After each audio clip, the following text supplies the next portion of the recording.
Esse é o ponto de partida de sexta-feira. Sejam muito bem-vindos. Eu sou Yasmin Reston e esse é quem mesmo?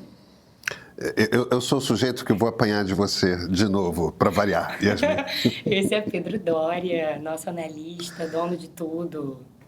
Não, Não, não, não, nada a não, ver, né? não. Nada a ver. Por favor. Esse programa é meu, inclusive. Exatamente. Não, peraí. Vamos refazer isso aqui porque não ficou legal. Não ficou legal. Para você que chegou agora e está nos assistindo pelo YouTube, eu te convido também a nos escutar no seu tocador de podcast favorito. E se você gosta do nosso conteúdo gratuito aqui do meio, imagina o dos nossos assinantes premium, né, Pedro? Sim, senhora. Muito melhor. É muito melhor. E tudo isso pela grande fortuna de quanto? É caro. R$15 por mês. Caraca, não vai dar, galera. É isso. É um chope a menos, vai. Muito melhor e muito mais barato do que muito streaming que você assina e nem tá usando. Agora, feito o convite, bora para as perguntas dos meios.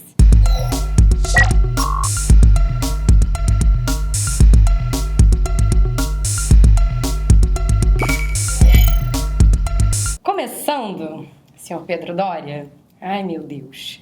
A gente vai começar o ponto de partida de hoje com o dilema do tamanho das penas, das sentenças, de toda a turba que estava na Praça dos Três Poderes, lá em Brasília, no dia 8 de janeiro de 2023.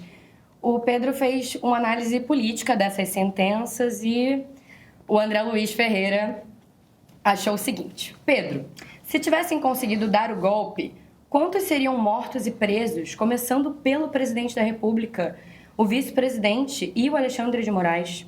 Nós que não somos de direita seríamos esculachados por eles. Viveríamos com medo. Naquele fatídico dia, estávamos com medo. Eu só vou acreditar que a pena desta moça, aí a gente está falando da Débora, né? Que escreveu com batom, perdeu o mané na Estátua da Justiça, ali na Praça dos Três Poderes. Eu só vou acreditar, André Luiz continua, que a pena desta moça foi agressiva se os que incitaram tudo isso não pagarem pelos crimes. E a galera, eu continuo aqui, que o Mário, ele trouxe uma dimensão pessoal para esse caso. Ele falou que, para minha família, que tive o meu avô materno preso e espancado, com sequelas e traumas que carregou até a morte, porque esqueceu o documento do carro em casa, que teve a prima irmã do meu pai, hoje ambos com 80 anos, presa no mesmo lugar que o Rubens Paiva, em 1º de março de 1970, e depois ficou por 2 anos no Bruce Talavera, sofrendo todo tipo de tortura e abuso. O preço dessa pena, segundo ele, segundo o Mário, é justíssimo. Com golpe, provavelmente a gente nem estaria aqui. Não relativize e nem compare os crimes. Eu senti uma vibe meio punitivista, assim, essa galera ficou brava contigo. Ficaram bravos comigo, mas eu acho que... Vamos lá, por que eu discordo? Primeiro, o segundo, qual era o nome dele? O Mário, que trouxe a história da família dele. Mário, eu estaria preso. Ou teria que sair do Brasil.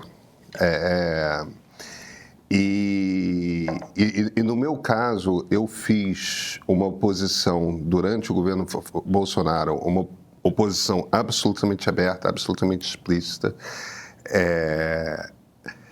e absolutamente consciente.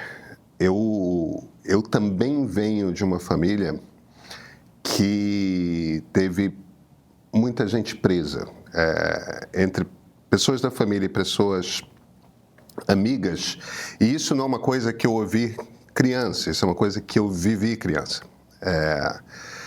E não foi só na ditadura militar, foi na ditadura do Estado Novo também. A minha família tem esse hábito cultivado e do qual eu tinha sempre muita consciência durante o governo Bolsonaro, sabe? Que ditadura é uma coisa a qual você resiste, ponto. E você resiste para que ela não aconteça e você resiste quando ela acontece. Então, nenhuma das pessoas próximas, nenhum dos amigos dos meus pais, nenhum dos primos, tios, tios-avós, avós que foram presos durante as duas ditaduras que nós tivemos durante o século XX, nenhum foi preso acidentalmente porque não estava com uma carteira. Não. Todo mundo foi preso porque estava ativamente resistindo mesmo à ditadura. Tinha envolvimento político? Tinha, e eu teria. Eu já estava meio que... Eu já tinha duas coisas agitadas durante o governo Bolsonaro. Primeiro, o plano de fuga, eu já sabia para onde eu ia ir. E já tinha meio que arranjado numa universidade americana um lugar com uma bolsa e tal para fugir se tivesse um golpe militar. E de lá eu continuaria falando sobre o Brasil, numa resistência ativa. Quer dizer, o ponto aqui não é mas e se o golpe tivesse acontecido? Se tivesse acontecido um golpe, não seria pela Débora. Não seria por nenhuma daquelas pessoas do 8 de janeiro. Se tivesse acontecido um golpe, teria sido pelo Bolsonaro e por uma penca de generais do Exército. É isso. Entende? Eles são os responsáveis, eles são as pessoas que tinham poder. O que é o 8 de janeiro? Que é importante a gente entender.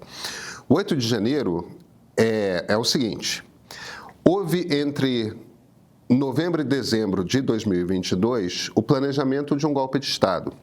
O clima para esse planejamento haver já vinha desde o primeiro semestre. Na verdade, já vinha desde 7 de setembro de 2021. Como a Carmen Lúcia falou na defesa do voto dela no julgamento do STF, não se constrói um golpe em um dia. Aquele troço foi sendo construído. O clima começa explicitamente em 7 de setembro de 2021 e vai sendo construído ao longo do primeiro semestre de 2022. A partir de novembro de 2022, existe um planejamento ativo e existe a tentativa de convencer o alto comando do Exército. O que é o 8 de janeiro? O 8 de janeiro é o seguinte: você ainda tinha aquelas pessoas todas acampadas na frente dos quartéis, inclusive do Forte Apache, que é o quartel-general do Exército lá em Brasília, e decidiu-se um grupo uma parte da turma que organizou o golpe pulou fora. Outra parte ainda ficou insistindo, e nisso está evidentemente o Anderson Torres, que já tinha a essa altura deixado de ser ministro da Justiça e passou a ser secretário de Justiça do Distrito Federal, que estava no comando da PM do Distrito Federal. Eles decidiram, vamos tentar fazer uma grande confusão para, de repente, o presidente Lula decretar uma garantia da lei e da ordem, dar para o Exército Brasileiro o comando da segurança de Brasília, e isso daria para o Exército uma última oportunidade de dar um golpe militar. Se por um acaso tivesse havido um golpe, não teria sido por causa da Débora, não teria sido por causa de nenhuma daquelas pessoas no 8 de janeiro. Teria sido por causa... fundamentalmente teria sido por causa do Exército Brasileiro. Então, a gente precisa entender, eu acho que isso que é o ponto-chave. Gente, eu não sou punitivista, eu não acho que as pessoas têm que ser punidas a todo preço, e eu acho que encarceramento é uma pena tão dura, tão absolutamente dura, tão absurda, que me parece que as pessoas não têm noção de o que é passar 4 anos na cadeia. Entendeu? É como se 4 anos na cadeia fosse uma pena leve, como se fosse uma pena pequena. Mas as penas têm que ser proporcionais ao tamanho dos crimes. Quem que cometeu um crime gigante? Jair Bolsonaro. Quem cometeu um crime gigante? Augusto Heleno. Quem que cometeu um crime gigante? Braga Neto. Eles não cometeram um crime que é um pouquinho maior do que a Débora. Eles cometeram um crime que é enormemente maior do que a Débora. Então, é preciso que haja uma proporcionalidade dentro dessa história que a gente conta. O crime da Débora tem um tamanho ali de 4 anos. O crime do Bolsonaro tem um tamanho ali de 25 anos. É muito diferente. E esse é o ponto que eu estou fazendo. É muito diferente. Então, eu vi muita gente fazendo esse comentário, se tivesse acontecido o golpe, se tivesse... Eu passei a minha carreira profissional convivendo com colegas de redação que foram barbaramente torturados. Eu conheço muita gente, de novo, inclusive na família. Eu sei o que é uma ditadura. Eu sei perfeitamente uma ditadura. Ninguém precisa me explicar o que é uma ditadura. Ainda assim, e justamente porque eu acredito em democracia, que eu acredito numa justiça que seja proporcional, que trate banana como banana e laranja como laranja, porque não são a mesma coisa. Rebatendo aí essa sua resposta, o usuário, eu achei muito legal esse nome, Corvo da Tempestade. Por que não? Ele falou o seguinte: quando o Pedro fala mistérios do direito, pode traduzir para não vou me dar ao trabalho de entender como funciona a dosimetria, mas eu vou opinar do mesmo jeito. Com todo respeito, quando começa assim, com todo respeito para alguns assuntos, é importante entender como funciona o sistema, até mesmo para criticar ele, porque tem muitas falhas. Não tem o menor sentido comparar tipos penais totalmente diversos. Alguns, como homicídio, têm os critérios fixados pelo júri. É engraçado falar de critérios da democracia e ignorar que as penas estão na lei. Você, Pedro, quer criar uma atenuante para delírio coletivo. Faz, então, uma lei para isso. Agora, se cada juiz acordar de manhã e definir critérios pessoais para definir penas, estaremos realmente com um problema nas mãos. E, para completar, a Milene falou o seguinte: com todo respeito, eu tô adorando esse com todo respeito. É isso, gente. Com todo o respeito que eu tenho por você, Pedro. Perguntar o que cada um acha beira ao absurdo. Essa discussão tem que acontecer entre juristas, pessoas que entendem profundamente esse tema. Chega de todo mundo ter opinião sobre tudo. O problema é que é isso. Talvez, parando para pensar, quem faz as leis no Brasil, né? A gente tem aí o nosso Poder Legislativo Federal. E, no caso, talvez a gente tivesse que confrontar aí a Câmara, o Senado, enfim. E, no caso, a gente está falando aí de quem aplica a lei. Nesse caso específico, a gente está falando do STF.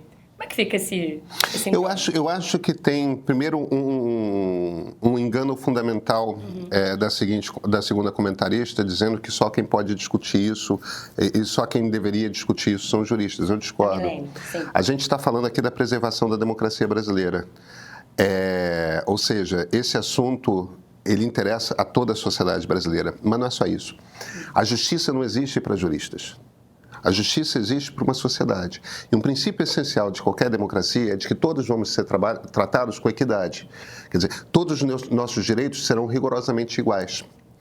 Se a justiça fica numa torre de marfim e trata, não, vou tratar tudo tecnicamente e a patulex se dane, porque eu decido e decidido tá, e acha que a sociedade não precisa, não vai desenvolver a opinião de se a justiça está sendo justa ou não, tá errado. Porque a sociedade vai ter uma opinião a respeito disso, vai criar uma opinião a respeito disso. E a opinião que está se consolidando, isso medido por justiça, é de que as penas são injustas. A gente ignorar isso é ignorar o fato de que isso vai ter consequências políticas. As pessoas desenvolvem essa impressão de que a justiça está poupando a esquerda e pegando pesado com a direita, isso vai ter consequências políticas. Esse troço não é ignorado. Agora, eu queria entrar na questão da dosimetria aí. Ele está tratando como se tudo quanto é advogado criminalista e tudo quanto é juiz olhasse para a maneira como o STF escolheu aplicar essas condenações como se fosse uma maneira técnica e absoluta, e não é.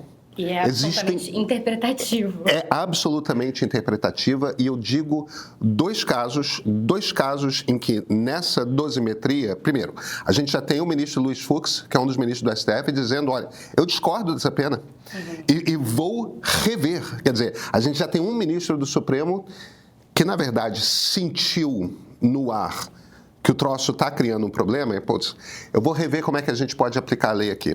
Existem duas coisas. Ela foi condenada a 5 crimes distintos, condenaram a pena mínima, aproximadamente, e na soma deu esses 14 anos. Qual é a questão aí? 2 dos crimes, que é o de abolição violenta do Estado Democrático de Direito e de golpe de Estado, um pode ser absorvido pelo outro. Isso é uma escolha que os juízes fazem ou não. A lógica da absorção de um crime por outro é o seguinte: quando uma pessoa, olha, ela está com porte ilegal de arma e ela comete um homicídio com arma de fogo. em geral, ela não é condenada ao porte ilegal de arma de fogo e ao homicídio por arma de fogo. Porque para cometer um homicídio com arma de fogo, você já está com porte legal. Não, você poderia estar com porte legal. No caso dessa pessoa. Mas no caso desse exemplo aqui, sim. em geral, o que os juízes fazem? Não, eu não vou condenar essa pessoa por porte ilegal, eu vou condenar pelo crime mais grave. Sim. Então, nesse caso, não é o caso do Bolsonaro e dos generais que cometeram vários atos em circunstâncias distintas. Sim. No caso dela, em particular, ela cometeu um ato. E aí ela foi condenada pelo mesmo ato por tentativa de golpe de Estado e abolição violenta do Estado Democrático de Direito. Os juízes poderiam perfeitamente ter decidido absorver o crime de golpe de Estado dentro do crime de abolição violenta do Estado Democrático de Direito, que é o crime mais óbvio que ela cometeu, que é a tentativa de, com violência, atacar as instituições da democracia, que é diferente da tentativa de derrubar a democracia diretamente. Tá certo? Eles poderiam ter escolhido a absorção. E aí, tem outro crime que é um crime essencialmente de você se organizou com um grupo para cometer um determinado delito. Como ali é uma turba, você poderia argumentar, olha, aquilo não é uma organização criminosa. O que tem ali é uma coisa diferente, que é uma turba, entendeu? Que, por definição, é um grupo grande, descoordenado, que se une para cometer um determinado crime. Mas eles não estão organizados, não tem hierarquia, não tem chefe, não tem instrução. Você tem a missão de fazer isso, você tem a missão de fazer aquilo, você tem a missão daquilo outro. Este crime, o Supremo poderia ter olhado para ele, isso é uma questão de interpretação, o Supremo poderia ter olhado para esse crime em particular e falar, eles não eram uma organização, entendeu? Eles não estavam organizados para cometer um crime. Eles cometeram um crime juntos, mas desorganizadamente. Diferente da denúncia da PGR contra os 8 completamente ali. Diferente. Então, o ponto aqui é o seguinte, tem uma turma que vem com esse argumento de você está ignorando como que a pena... A pena foi contabilizada desse jeito e os crimes aos quais ela foi condenada são esses 5, porque esta é uma interpretação que os ministros deram. Eles não precisavam, para a mesma ação, ter dado exatamente essa interpretação. Só nessas coisas aí de o golpe de Estado ser absorvido pela abolição violenta e você não considerar a ideia de organização criminosa, só nisso você já encolheria de 5 para 3 crimes condenados e a pena dela cairia para uns 5 anos de prisão. Percebe? E isso já muda radicalmente o cenário do tamanho da pena.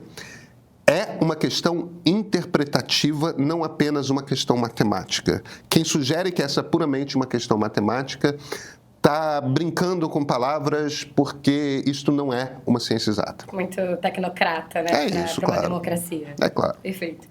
Agora, diante dessas penas, mudando de assunto, mas ainda no mesmo assunto, você trouxe uma interpretação, uma teoria, enfim, aí conversando com os institutos de pesquisa, de que seria um jogo político, uma jogada política interessante caso a anistia fosse concedida justamente a essa turba, mas que os peixes grandes fossem condenados. E aí isso daria uma espécie de cavalo de pau na extrema-direita. A minha sugestão não é uma anistia, mas a graça presidencial, que é um perdão presidencial. Sim, perfeito. É importante essa correção. E aí, diante disso, a Guida Ribeiro comentou o seguinte: essa sua ideia é muito interessante, mas eu confesso que eu tive que voltar 2 vezes, eu também, e ouvir novamente para entender que você sugere que o Lula anistie, né, no caso, conceda a graça, mas ela escreveu anistie, a turba e deixe os reais responsáveis, Bolsonaro e seus generais, serem punidos pelo que eles fizeram. Eu só não sei como esse ato fecharia a via do próximo presidente, o Tarcísio talvez, para ele anistiar também os peixes grandes depois. Por que se fecharia essa via? Não, não fecharia. A questão é a seguinte, qual o cenário com o qual eu estou trabalhando? Tem uma coisa que as pessoas não gostam de, muita gente, principalmente progressista, não gosta de ouvir, que é o seguinte: o nome mais provável para ser o próximo presidente do Brasil é Tarcísio de Freitas. Isso quer dizer que está dado que o próximo presidente do Brasil é Tarcísio de Freitas? Não. Isso quer dizer o seguinte: O mais provável, e se você perguntar para a maior parte dos cientistas políticos, mas se você perguntar principalmente para a turma de ciência política que faz pesquisa de opinião, o que todo mundo vai se virar para você e falar, o mais provável é que o PT perca a eleição e a oposição ganhe a eleição presidencial. Isso é dado? Não, até porque vai ser uma eleição apertada. Mas o PT perdeu, tem um grupo que a gente poderia chamar de um grupo tucano light, que é o grupo que fez a maior diferença na eleição do Lula. Não vamos esquecer que o Lula ganhou a eleição por 1,5% de votos. Qual é o voto que estava ali no Lula que o Lula nunca teve? É esse voto tucano, principalmente de São Paulo, tá? Que é um voto que foi contra o Bolsonaro. Não importa quem seja o candidato da direita, esse voto o Lula perdeu. O Lula perdeu por causa do governo dele, por causa da maneira como ele conduziu política econômica. Tendo perdido esse voto, o PT precisa conquistar uns 3, 4% em algum outro lugar. E esse algum outro lugar é um mar de antipetismo. O voto que não é antipetista e que só tem uma antipatia pelo PT, o Lula teve na última eleição. Ele ganhou por causa desse voto. Então, tendo perdido esse voto, ele tem que conquistar em algum lugar, dentro do antipetismo, uns 3, 4% de votos. É muito difícil que ele tenha isso, ele consiga isso, ele ou qualquer candidato do PT. Para qualquer outro candidato do PT é muito mais difícil. Então, sem o Bolsonaro na eleição, o cenário está muito difícil para o Lula, muito difícil. É impossível? Não é, mas as condições econômicas do Brasil nesse momento, a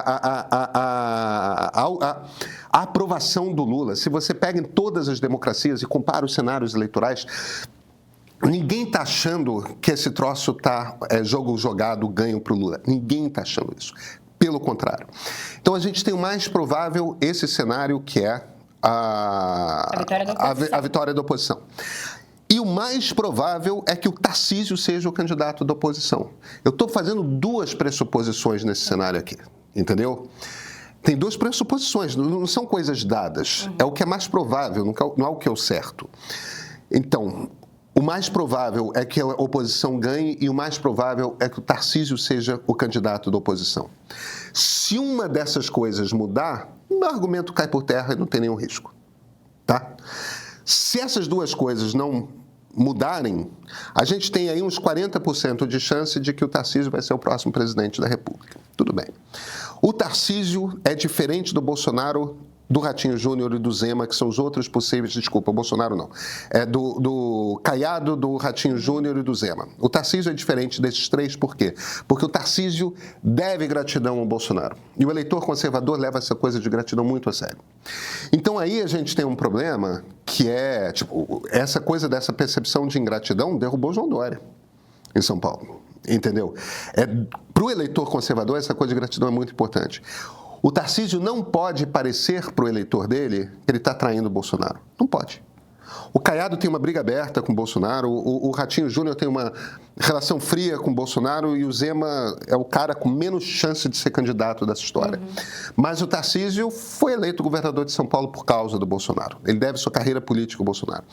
Então, o Tarcísio, para ser o candidato da direita, ele precisa pagar pedágio para o Bolsonaro. E a maneira de pagar pedágio é prometer a graça presidencial. No momento que ele se eleger presidente da República, ele dá o perdão.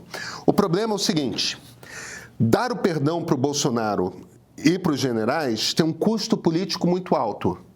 Mas peraí, como é que você chegou lá e perdoou o cara? Isso vai gerar imediatamente uma carga de atrito político que vai derrubar, no primeiro mês de governo, a popularidade do Tarcísio. Entendeu? Mas ele já está construindo um argumento que é um argumento para o qual existem sinais claros de que há simpatia popular. Que essas condenações do 8 de janeiro são impopulares, são absurdas, são pesadas demais. Então, essas condenações permitem ao Tarcísio chegar no poder fazendo um discurso de anistia ampla, geral e restrita. Vamos voltar aos anos 70. Aí ele pega um os militantes radicais de esquerda que estejam presos, não sei se ainda tem Black Bloc preso, mas se não for Black Bloc, pega umas outras figuras, aí se vira e fala, gente, estamos... Até porque tem este outro elemento que as pesquisas estão dizendo. As pessoas estão cansadas, muito cansadas da briga política. As pessoas pararam de ler sobre política, elas entram nas redes sociais e veem briga política entre gente pró-Lula e gente pró-Bolsonaro e enche o saco. A maior parte do Brasil está de saco cheio disso. Então, o Tarcísio tem a oportunidade, por conta dessas condenações do 8 de janeiro, de chegar no Palácio do Planalto e falar, a gente está brigando há tempo demais por causa disso. O Supremo já perdoou o Lula. Então, o que eu vou fazer agora eu vou perdoar todo mundo. Eu vou perdoar a turma que invadiu os palácios, eu vou perdoar uns militantes de esquerda aqui, eu vou perdoar Bolsonaro e os generais. Ele fica tudo por igual. É verdade que o Supremo perdoou o Lula? Não, não é verdade. A condenação do Lula foi anulada por problemas crassos no processo que o condenou. Não tem nada a ver. Só que a percepção popular é de que o Supremo arranjou um jeito de se livrar o Lula da prisão. Essa é a percepção popular. E aí, esse discurso tem muita chance de colar. E entra num problema que eu acho que é o problema grave, que é o problema fundamental aqui, que é o seguinte. A coisa que a República Brasileira precisa começar a fazer é punir general golpista. Isso a gente ainda não fez, né? A gente não fez, e a gente tem uma oportunidade de ouro para fazer esse negócio agora. O risco é que o Supremo, eu acho que sem perceber politicamente, eles estão começando a perceber, eles sabem disso. Com o peso que eles estão dando para essas condenações do 8 de janeiro e do jeito que essas condenações estão sendo percebidas na sociedade, ele está entregando para um candidato de oposição de bandeja a oportunidade de ter um discurso que sustente uma anistia, que não seria uma anistia, porque anistia é uma coisa que o Congresso aprova, é uma graça presidencial, mas no fim das contas tem o mesmo efeito, que é você está perdoado de todos os seus crimes. E aí, cara, o problema do Tarcísio é liberar o Bolsonaro e os generais. A turba do 8 de janeiro é a desculpa para fazer esse negócio. Então, por isso que a proposta que eu fiz essa semana é a seguinte, de dois cenários. Ou, tecnicamente, internamente, o Supremo revê isso. Eu acho que existe uma chance real disso acontecer. Entendeu? E aí, tudo bem, as pessoas vão estar ok se as Déboras da vida forem condenadas a uns 5 anos e o Bolsonaro for condenado a 20 e tantos anos. As pessoas vão estar ok porque parece justo. Não é uma questão de o que a lei diz, o que é. É a percepção de como a justiça se deu. Porque parece justo. Ah, não, tudo bem, eles foram lá, quebraram um monte de vidro, rasgaram a Constituição, eles depredaram tudo. As pessoas entendem isso. O que elas não entendem é a coisa do... Como que termina com pena equivalente a estuprador? Como é que termina com pena equivalente a homicídio? Não soa justo. Não é uma questão de soma. Eu sei como é que é o processo técnico. Então, no fim das contas, o argumento que eu estou fazendo eu espero que o Supremo volte atrás e reavalie essas penas, e pode acontecer, Débora, não só da Débora. Se não, existe um outro caminho que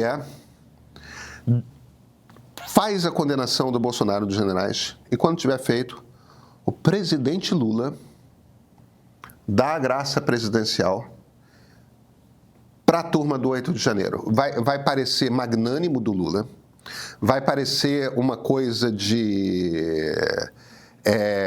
ele pode fazer o discurso de unificação do país. Olha, os principais responsáveis pela tentativa de golpe de Estado já estão presos. A gente reconhece que existe um ambiente de manipulação, de desinformação, que essas pessoas foram levadas ao erro, que elas foram radicalizadas pelas redes sociais. Esse é um problema que a nossa sociedade realmente precisa resolver. Um delírio coletivo. E eu acredito que essas pessoas já estão presas há 2 anos, elas já pagaram pelos seus erros. Nós precisamos olhar para frente. Seria um gesto do Lula extremamente magnânimo, que atrairia para o Lula a simpatia de um pedaço do eleitorado que não gostaria de votar nele. Eu acho que para um pedaço do eleitorado que o Lula perdeu, vai olhar para ele com bons olhos. e bota uma bomba. Se o Tarcísio for mesmo o próximo presidente, bota uma bomba no colo do Tarcísio, que é o seguinte. Bem, ele chega lá à presidência, não tem mais turma de 8 de janeiro para perdoar? Para ele entubar os Bolsonaro e os generais. Então, ele tem que fazer uma escolha, que é uma escolha que vai ter um baita do impacto político para ele, que é perdoar o chefe. Aí completamente diferente. Entendeu? Porque aí a percepção desse perdão é, opa, peraí. Como assim você se elege e a primeira coisa que você faz é botar os generais do seu chefe livres? Existe um desgaste político ali para ele que é muito mais difícil para ele administrar, entendeu? Sim. Então, fecha a porta para ele fazer isso? Não, mas cria um problemaço que vai ser uma medida impopular pra cacete. O argumento que eu estou fazendo é esse. E veja, não é um argumento jurídico, é um argumento político, porque no fim das contas eu acho que essa é uma situação política. O que estava ameaçado era a democracia brasileira e o que a gente tem que tentar preservar é a prisão dos golpistas de fato, das pessoas que estavam no comando dessa operação, do Bolsonaro, dos generais, do Almirante. Pedro, para fechar, em clima de anedota, o Caio falou o seguinte: nossa, preciso parar de ver o meio. Mano, eles são incríveis, mas não importa a melhor notícia que venha. Sempre vem o Pedro. Não tô aguentando. E eu sinto como se fôssemos... Tá bom, não, perdão, ele teve um erro de digitação. Sempre vem o Pedro e eu sinto como se a gente fosse viver um golpe militar amanhã. Eu não acho que a gente vai viver... Como é que tá isso? Você tá muito pessimista, Pedro. Como é que tá essa situação? O Caio tá achando que você tá pesando a mão. Eu não acho que eu seja pessimista. Eu acho que... Olha, eu não sou torcedor, entendeu? Eu sou analista. O que eu estou fazendo aqui? Eu estou conversando com as pessoas. Eu estou conversando com os políticos. Eu estou conversando com os cientistas políticos. Eu estou conversando com quem faz pesquisa. Eu estou olhando para as informações. E quando você olha sempre com atenção para a pesquisa, você não se deixa influenciar pela opinião de quem está próximo de você, da sua classe social, dos seus amigos, dos colegas jornalistas. Não, você vê o que o Brasil está pensando. Contra dados é difícil ter argumento. E eu estou vendo, e eu estudo história, eu sei o que o Brasil tende a fazer. E o que o Brasil tende a fazer é anistiar. É perdoar, é livrar da cadeia. Essa é a história do Brasil. É isso que a gente faz. Eu não ignoro o fato de que a força que move a história, que move a nossa cultura, é a de não punir esse tipo de crime. Eu estou tentando lutar contra isso. E lutar contra a anistia da forma inteligente é entender como que essa anistia pode ser percebida pela sociedade brasileira como um problema e não uma solução. E nesse jogo de como a sociedade percebe, essas condenações do 8 de janeiro estão atrapalhando. A gente não foge disso. Entendeu? Eu gostaria que a história fosse diferente. Eu gostaria que a sociedade percebesse de uma forma diferente. Mas é isso que a sociedade está... E não é uma pesquisa, sabe, Yasmin? São todas. Todas as pesquisas que estão perguntando sobre isso estão mostrando a mesma coisa. E, cara, vai dar problema. A gente precisa encontrar uma maneira de que essas condenações, que tudo indica vão acontecer, sejam mantidas. A maneira, e aí eu estou me referindo ao Bolsonaro e aos generais, a maneira de fazer isso é a gente pegar mais leve com a turma do 8 de janeiro. Eu não vejo outra maneira. Aí as pessoas podem ficar zangadas comigo, podem ficar chateadas comigo. Os números das pesquisas estão ali, estão de pé e estão se movendo numa única direção. A gente escolhe ver esses números e reconhecê-los pelo que eles são e entender o que eles estão nos dizendo, ou a gente escolhe ignorar. Obrigada, Pedro, pela sua Muito participação. Obrigado. Caio, fica com a gente, não desiste de ver o meio, não. Até semana que vem? Até semana que vem. Aí, dica de ouro para você que não perde um filme que te põe para refletir e descobrir novos pontos de vista. Woodstock. 3 dias que definiram uma geração, contados por quem fez esse festival acontecer. Os seus produtores. Espere depoimentos de quem viveu intensamente esse momento, com todos os seus percalços, desafios e curiosidades. É para não piscar o olho.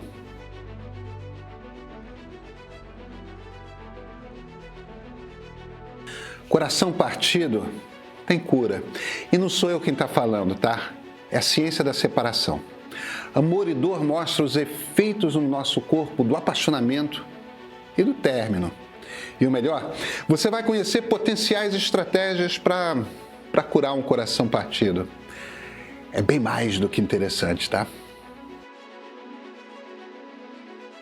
O experimento econômico realizado pelo Fed, o Banco Central Americano, por 14 anos, nessa tentativa de revitalizar a economia americana, é o mote de A Era do Dinheiro Fácil. Conhecida como a política de dinheiro fácil, a produção mostra suas consequências amplas e desastrosas, como o aumento da desigualdade social e, claro, a ascensão da extrema-direita. Fundamental para entender os rumos da economia mundial hoje. Sabia que a ascensão dos evangélicos no Brasil e no mundo foi impulsionada pela indústria do petróleo e a sua aliança com a direita? Essa é apenas uma das revelações de Evangélicos, da Fé ao Poder. É um documentário obrigatório para mergulhar nessa corrente do cristianismo que forma grande parte do eleitorado no Brasil. Gostou? Essas produções estão disponíveis no aplicativo de streaming do Meio. Por R$ 15 por mês você encontra uma curadoria sempre atualizada que você não vê por aí. E ó, o cancelamento pode ser feito a qualquer momento e é fácil. Vem para o Meio Premium.